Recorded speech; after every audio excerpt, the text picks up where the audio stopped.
মাধ্যমিকের সময় অনেকটাই এগিয়ে আনা হয়েছে, ঘোষণা হয়েছিল এবং 9:45 সকাল 9:45 মাধ্যমিক পরীক্ষা হবে এই ঘোষণা করা হয়েছে।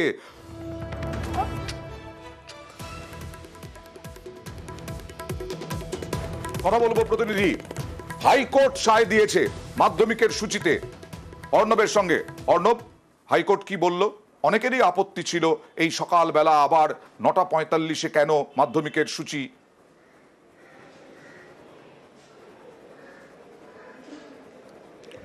দেখো, তোমার প্রথমেই বলে রাখি, বোর্ডের যে সর্বসম্মত সিদ্ধান্ত ছিল যে 9:45 পরীক্ষা শুরুর, সেই একেবারে 11th আওয়ারে যেহেতু মামলা এসছে বিচারপতি বিশ্বজিৎ বসুর বেঞ্চে, যেহেতু পুরো একটা সেট তৈরি হয়ে গেছে রাজ্য জুড়ে 9:45 পরীক্ষাকে ঘিরে, তাই শেষ মুহূর্তে এই সূচির আর বদল করলেন না বিচারপতি বিশ্বজিৎ বসু।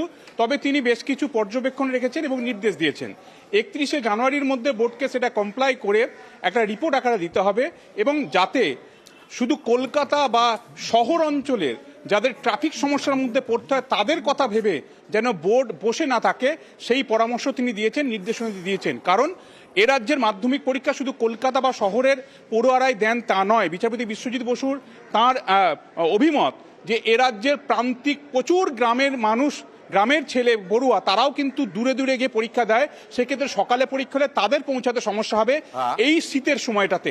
কাজেই সব দিক থেকে কোনো পড়ুয়া, কোনো মাধ্যমিক পরীক্ষার্থী যাতে অসুবিধায় না পড়েন তার জন্য একগুচ্ছ তিনি নির্দেশিকার মতো তৈরি করে দিয়েছেন।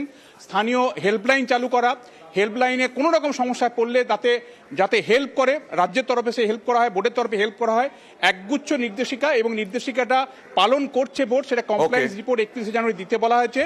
তবে শেষ মুহূর্তে যেহেতু মামলা এসছে, এই মুহূর্তে পুরনো কর্মসূচিতে চলে গেলে, পুরনো সময়সূচিতে চলে গেলে সমস্যায় পড়তে পারে।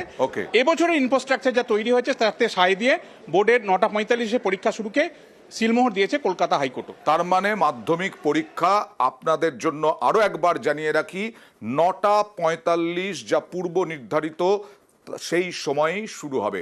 আর